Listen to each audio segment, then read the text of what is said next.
आप सभी को आज के सेशन में जुड़ने के लिए बहुत बहुत स्वागत है दोस्तों। आज हमारे पास बहुत महत्वपूर्ण एक टॉपिक है जिस पे हम लोग बात करेंगे। एक विषय है, कहा जा रहा है कि एक नया महाद्वीप की खोज की गई है दोस्तों, जो कि कनाडा और ग्रीनलैंड और कनाडा के बीच एक सूक्ष्म एक छोटा महाद्वीप की खोज की गई दोस्तों। ऐसा कहा जा रहा है, ऐसा न्यूज में है। चर्चा में क्यों है, कहा है कि 61 million year old continent found buried beneath Greenland size. Greenlands का जो आइस है, आइस बोले तो एक तरीके का जो वहाँ बर्फ़ है, ग्रीनलैंड में जो बर्फ़ है, ग्रीनलैंड में जो बर्फ़ है उसके नीचे है दोस्तों। उसके नीचे कहा गया है कि ये मिला है दोस्तों। इसका नाम दिया गया है Davis Strait proto micro continent के नाम से इसे जाना गया है दोस्तों। ये आप ग्रीनलैंड को आप देख रहे हैं, डेनमार्क की राजधानी इस डेनमार्क में ये पड़ता है दोस्तों। यहाँ बर्फीली एरिया है और जस्ट इसके नीचे ही बताया जा रहा है कि Davis Strait proto micro continent पाया गया है दोस्तों।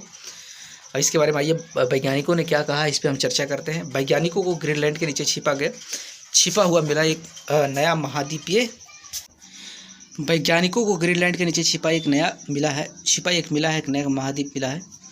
आइए इसके बारे में डिटेल में हम बात करते हैं। कहा जा रहा है डेविड जलड मरुमध्य की सतह के नीचे, ये जगह का आप ध्यान रखिएगा, जगह बहुत इंपॉर्टेंट है। जगह बोला जा रहा है डेविस जलड मरुमध्य के सतह के नीचे कहीं एक ऐसी जगह है जिसे वैज्ञानिकों ने एक सूक्ष्म महाद्वीप घोषित करने का काम किया है दोस्तों। एक छोटा सा महाद्वीप का नाम देने का प्रयत्न किया है। ग्रीनलैंड और कनाडा के बीच एक नए आदिम मतलब बहुत पुराना सूक्ष्म महाद्वीप की खोज से वैज्ञानिकों को यह समझने में मदद मिल सकती है कि सूक्ष्म महाद्वीप किस प्रकार बनते हैं, इसको कैसे, इसका नेचुरल प्रोसेस क्या है दोस्तों। इसके बारे में जानकारी प्राप्त कर सकते हैं कि सूक्ष्म जो महाद्वीप होते हैं वो आखिर बनते कैसे हैं, इसके बेसिस पे वो पता कर सकते हैं। शोधकर्ताओं ने अध्ययन किया कि डेविस जलड मरुमध्य की टेक्टोनिक प्लेटें किस प्रकार से खिसकी हैं और अंततः इसमें दरार पड़कर नया सूक्ष्म महाद्वीप कैसे बना है दोस्तों। इसके बारे में पता करने का काम किया है। इस जलड मरुमध्य को प्रोटो सूक्ष्म महाद्वीप कहा जा रहा है दोस्तों, तथा लाखों वर्षों में प्लेटों की गति में हुई परिवर्तनों ने इसके निर्माण में महत्वपूर्ण भूमिका निभाई होगी, ऐसा कहा जा रहा है दोस्तों। इसका नाम ये इंपॉर्टेंट है, Davis Strait proto micro continent. ये नाम याद रखिएगा, ये आपके लिए बहुत ज़रूरी है।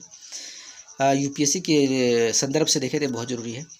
कनाडा और ग्रीनलैंड के बीच टेक्टोनिक प्लेट्स के खिसकने से डेविस जलड मरुमध्य बना है दोस्तों, ऐसा कहा जा रहा है। डेविस जलड मरुमध्य बना है ये कनाडा और ग्रीनलैंड के बीच जो टेक्टोनिक, यानी कि अब हम इसकी बात कर रहे हैं कि जलड मरुमध्य कैसे बना थे, जिसके नीचे जो डेविस स्ट्रेट प्रोटो कॉन्टिनेंट अभी तैयार हुआ है विनोद दोस्तों, उसके बारे में भी हम बात करेंगे। लेकिन कहा जा रहा है कि ऐसे एक अथी है, कनाडा और ग्रीनलैंड के बीच टेक्टोनिक प्लेट्स के खिसकने से पहले डेविड जलड मरुमध्य बना। अब जलड मरुमध्य के बीच में ये Davis Strait proto micro continent बनकर तैयार हुआ दोस्तों। डेविस स्ट्रेट कई सौ वर्षों पहले बना था दोस्तों, जब दो द्वीपों के बीच टेक्टोनिक प्लेटों में बदलाव आया था, जिससे पृथ्वी की पपड़ी पुनः आकार ली, जिसके कारण महासागर में एक छोटी महाद्वीपीय परत का निर्माण हुआ, जिससे अब एक नया खोज किया गया है दोस्तों, जिसका नाम है आदिम सूक्ष्म महाद्वीप घोषित किया गया है। उससे अब एक नया महाद्वीप को खोज करने का काम किया गया है, जो इसी के जस्ट नीचे है। नए खोजे गए सूक्ष्म महाद्वीप का निर्माण डेविस स्ट्रेट के टेक्टोनिक विकास के कारण हुआ, यानी कि डेविस स्ट्रेट के टेक्टोनिक विकास के कारण हुआ, जिसके कारण इसका नाम Davis Strait proto micro continent का नाम दिया गया है दोस्तों। सूक्ष्म महाद्वीप की मोटाई लगभग 1924 किलोमीटर महाद्वीपीय परत है तथा यह महाद्वीपीय परत की दो संकीर्ण पट्टियों से घिरा हुआ है दोस्तों। डेविस स्ट्रेट क्या है, इसके बारे में हम लोग बात करेंगे, इसके जानने का प्रयास करते हैं। डेविस जलड मरुमध्य में जटिल भूवैज्ञानिक संरचनाएं जैसे पानी के नीचे की घाटियां और कटक भी मौजूद देखा गया है। इसके सक्रिय जलधारा को अटलांटिक महासागर के उत्तरी भुजा में देखा गया है। जलड मरुमध्य उत्तर से दक्षिण तक लगभग 400 मील या 2 से 400 मील चौड़ी है दोस्तों। लैब्राडोर सागर की तुलना में अपेक्षाकृत उथला भी है। स्ट्रेट में दो अलग अलग जलधाराओं के कारण तापमान में भिन्नता के कारण जलड मरुमध्य के पूर्वी और पश्चिमी किनारों पर संतरण भिन्नता है दोस्तों, ऐसा देखा गया है। आज में संभावित प्रश्न क्या उठते हैं कि जिससे आपको एक तरीके से बताने का काम करना पड़ेगा, आपको जवाब देना पड़ेगा। अगले सेशन में हम, अगर आप नहीं देंगे तो इसका उत्तर हम लोग ढूंढने का प्रयास करेंगे।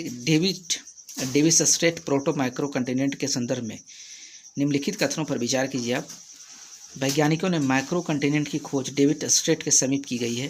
पहला कथन है, सूक्ष्म महाद्वीपीय लगभग 50 किलोमीटर मोटी पतली महाद्वीप परत है। तीसरा है डेविस स्ट्रेट, बेफिन की खाड़ी को दक्षिणी लैब्राडोर सागर से अलग करता है। इसमें आप उत्तर एक में जवाब है केवल 1, बी में है केवल 2, सी में है 1 और 2, डी में है 1, 2 और 3। इसका सही उत्तर दीजिए आप जवाब में कमेंट बॉक्स में, हमें इसका आप उत्तर कमेंट बॉक्स में देने का काम कीजिए दोस्तों। आज के सेशन में इतना ही था। बहुत बहुत धन्यवाद आप सभी लोगों को हमारे साथ जुड़ने के लिए। नमस्कार दोस्तों।